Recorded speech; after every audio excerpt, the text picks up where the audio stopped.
Too much rain in too little time is causing flooding fears in parts of Kentucky today. What you need to know on this WKYT First Alert Severe Weather Day. And that flash flood threat continues as we work our way through tonight and into Friday. I'm tracking rounds of additional heavy rain producing thunderstorms just ahead. Also, people had to leave their homes in a Lexington neighborhood today. What police found that caused so much concern. Tracking, alerting, protecting. WKYT News starts now with First Alert Weather. Good afternoon. I'm Jennifer Palumbo. Heavy rains are causing problems in parts of the bluegrass. A flash flood watch is in effect for central and eastern Kentucky. That includes Lexington. This is a live look at downtown where you can see the rain is really coming down. That's why it's another WKYT First Alert Severe Weather Day. Chief Meteorologist Chris Bailey is tracking the rain on First Alert Defender. Chris? Yeah, Jennifer, parts of central Kentucky especially already closing in on 2 inches of rain for the day, and we continue to track some heavy rainers out there this evening. Flash flood watch has been expanded now to include basically all of central and eastern Kentucky through the day on Friday. We're looking at rainfall amounts just over the past 24 hours and a swath of 1 to 3 inch rain setting up across parts of that Interstate 64 corridor.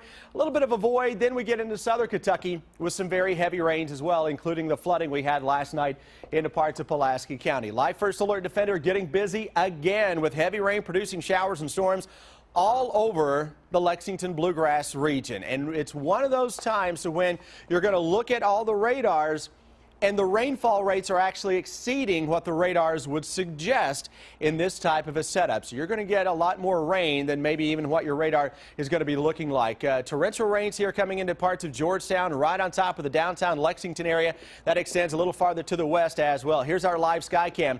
We were looking into downtown Lexington just a few minutes ago, noticing this big shelf cloud coming at us.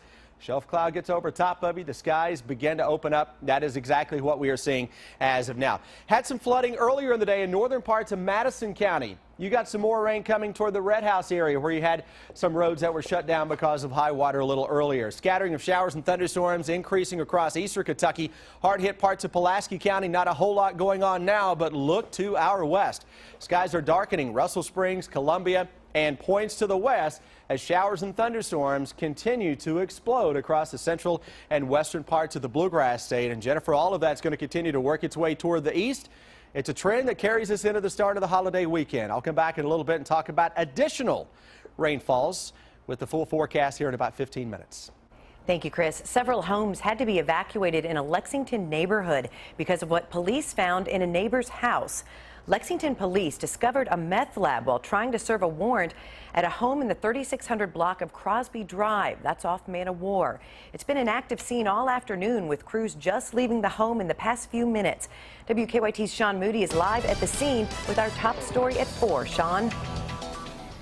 Hi there, Jennifer. Yeah, crews cleared the scene here on Crosby Drive just about a half an hour ago. All afternoon, though, there was a hazmat crew inside the right side of that duplex working to decontaminate it after police said they found that meth lab inside. Police said they came here to pick up a person who had a warrant out. When they went inside, they said they noticed materials that made them suspect there could be a meth lab. They say the fire department and a narcotics team found an active meth lab inside shortly after. A hazmat team was in and out ever since, taking that lab down and decontaminating that half of the duplex.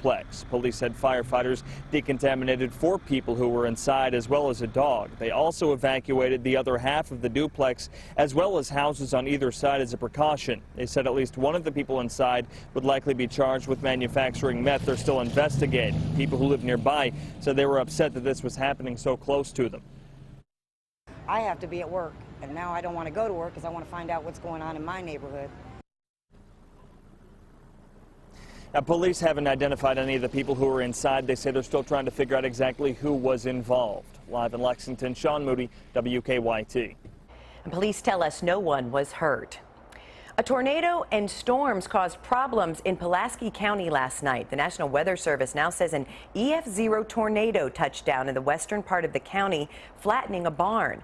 Heavy rain led to flooding, which closed several roads. Some of the water is still high today. And there was a rock slide near the Fabush Fire Department. A squirrel is being blamed for a power outage in Lexington. Kentucky Utilities says around 835 customers lost power when a squirrel came into contact with a wire connector. The power went off around 8:30 this morning. KU says customers were restored in phases and everyone had power again by 11:30. A warning today if you filled up your gas tank in Versailles recently.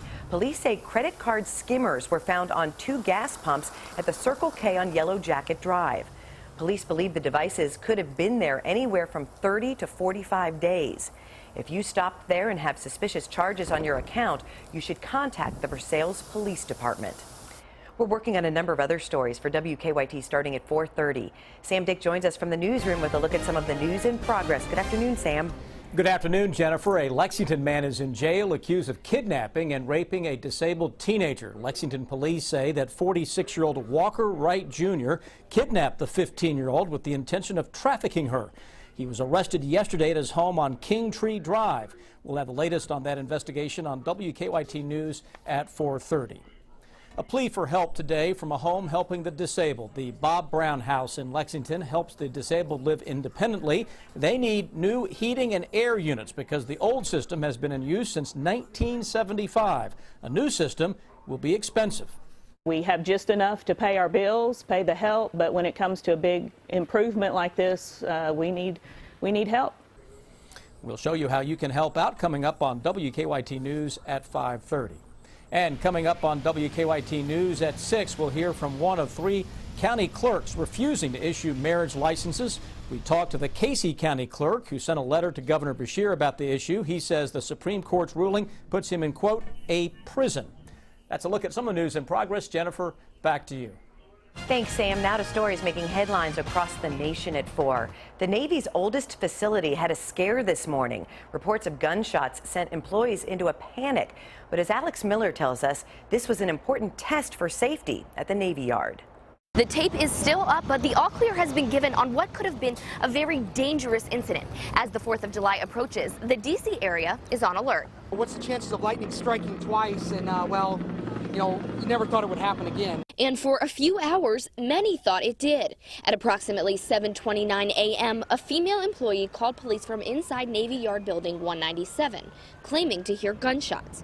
The response was immediate. We heard someone scream, get out of the building, stay away from the cafeteria, and we saw everyone running for the exits or adjoining offices. For employees, this scenario was all too familiar. Just 2 years ago, a Navy Yard contractor killed 12 people in the same building. Since the 2013 shooting, local police have created new guidelines for responding to these type of emergency calls. It appears that all the things that we tried to correct and make go better from the last incident went very, very well.